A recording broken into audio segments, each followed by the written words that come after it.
This is All India Radio. In the program Spotlight, now we bring you an exclusive interview with Bishow Parajuli, the World Food Program representative and country director to India. The interviewer is Dr. Atul Kumar Tiwari, EIR Special Correspondent. Namaskar and welcome to this edition. We have with us Mr. Bishow Parajuli. Mr. Bishow Parajuli joined as the World Food Program representative and country director to India in September 2019. He has more than 35 years of experience in development, humanitarian affairs, diplomacy, fundraising and management in over 10 countries in Asia, Middle East and Africa and WFP headquarters in Rome. Welcome to the show, sir. Thank you very much, Dr. Atulji. It's a pleasure to be here, and I'm delighted to talk to All India Radio. It's one of a historic radio channel and very, very informative. Thank you very much indeed. We begin our discussions on a note that India has offered to supply 50,000 metric tons of wheat to Afghanistan, and very soon these supplies are going to be initiated from the Pakistan land route to Afghanistan. And we are thankful to World Food Program to have partnered in this initiative. As listeners might recall, very recently the Indian Embassy in Rome signed an agreement with the World Food Program office there to see to it that the supplies of 50,000 metric tons of wheat are facilitated so that they reach out to the needy and the poor people in Afghanistan. So it's a really welcome sign of partnership in terms of India and the UN agency. Your take on this, sir? The World Food Program is really delighted for India's offer of partnership with the World Food Program to help the people of Afghanistan. In fact, I have participated in similar types of partnership in Yemen when I was previously posted. So it is a great news that India joining hand to help Afghani population, and India showing its humanity in the crisis time where Afghanistan is faced by a serious food crisis. Almost half of the population are hungry, and therefore any support and all the support countries can provide would be a big help. And of course, India's support is absolutely warmly welcome, and in WFP we want to see this only as a beginning and want to have increased cooperation between the World Food Program and India in Afghanistan, in other countries in crisis. In fact, there is so much food insecurity in the world, and India has been blessed in many ways with the plenty of food and good harvest, abundance, major transformation in its production. So absolutely delighted of this partnership. The World Food Program, I saw on the Twitter, has lauded India's initiative and said that this agreement opens the door for a fruitful relation, and more such humanitarian aid efforts will be coming in the times to come with the help of other organizations. In the current situation, how is World Food Program going to facilitate the supply of wheat to Afghanistan? You know, the first agreement which we have just signed is for a start of the amount which you refer. It's for about 10,000 tons.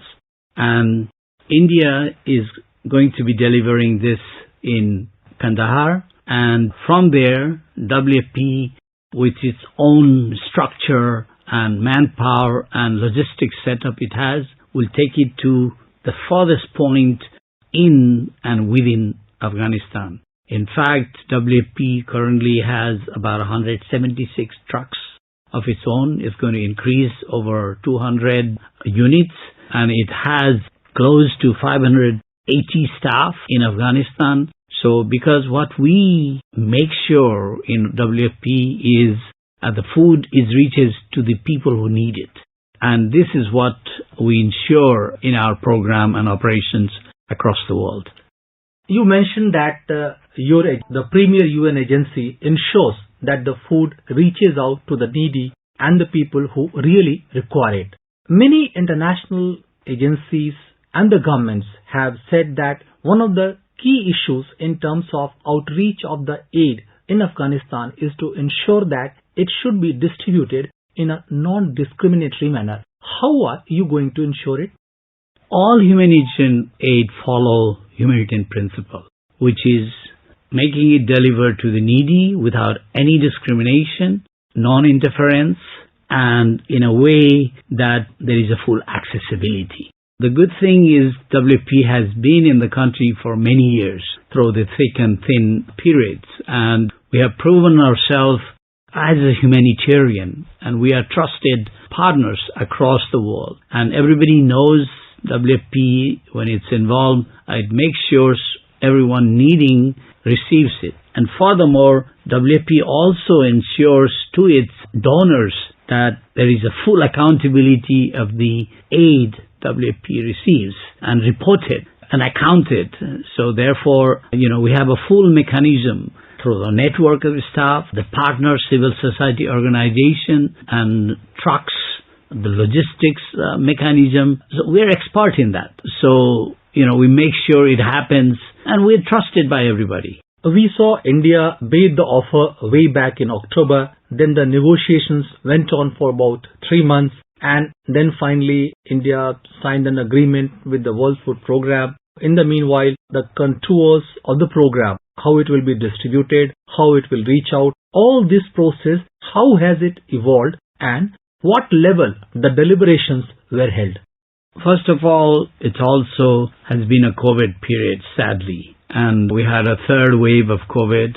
Sadly, that has had some element of delays in formalizing these. And also the transiting part, I guess India was negotiating the transiting. Maybe there was some time into that process. But the moment we signed off on our cooperation, we have laid down everything. My colleagues in the country have worked out, and we are ready to sort of take the food to the mouth of those who really need it. And we take a pride in our commitment to save lives and improve lives, and it is a huge challenge. The overall need for humanitarian aid, the food component for WFP, is about $220 million per month. So it's over $2 billion operation. It's at the moment there is 7 million people are being covered, and the target is to reach 22 million. Imagine the scale we are looking at it. And sadly, a huge number of people are considered extremely vulnerable and verged of famine, and we as a humanity cannot afford to do that. And therefore, India joining in with WFP, supporting the Afghan, is absolutely a welcome, and it also sets the principle of Vasudhaiva Kutumba of India. You spoke about the Vasudhaiva Kutumbakam. Then we saw how the partnership between India and the World Food Programme has flourished over the years. Can you share some examples for the benefit of our listeners? How has this collaboration expanded? We have had various level of sporadic types of engagement, I must say this. But there is a room for a huge partnership and a very strong partnership.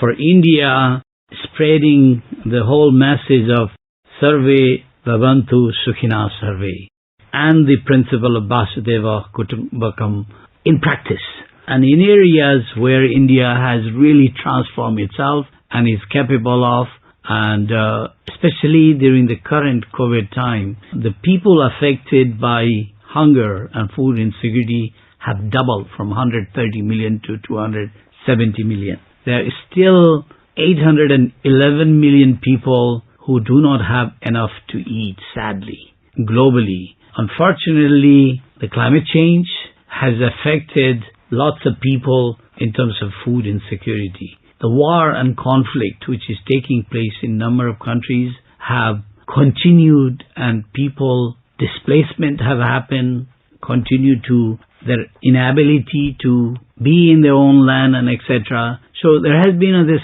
unfortunate situation globally. And also because of COVID, price rise, the job loss, and missing economic opportunities. But I would also say that in this context, the example India has set in responding to COVID has been fantastic. For the last 2 years, people have been benefiting with 5 kilos until the end of March now of rice or wheat, and previous year including pulses. These have been a lifeline in addition to the previously existing one of the best food safety net programs such as the public distribution, the midday meal, and integrated child development program. So India has the example and shown to the world what can be done and what should be done. And hopefully, I believe that with this partnership, through humanitarian engagement, India will be also transferring this knowledge as a part of South-South cooperation and support improves people's life. And at the end of the day, hunger is such a basic thing, and we really need to get to zero on the hunger. The issue of World Food Program and India collaboration reaching out as an example of, you call it a South-South cooperation or the cooperation in the neighborhood or the SAARC region. What is the potential according to you?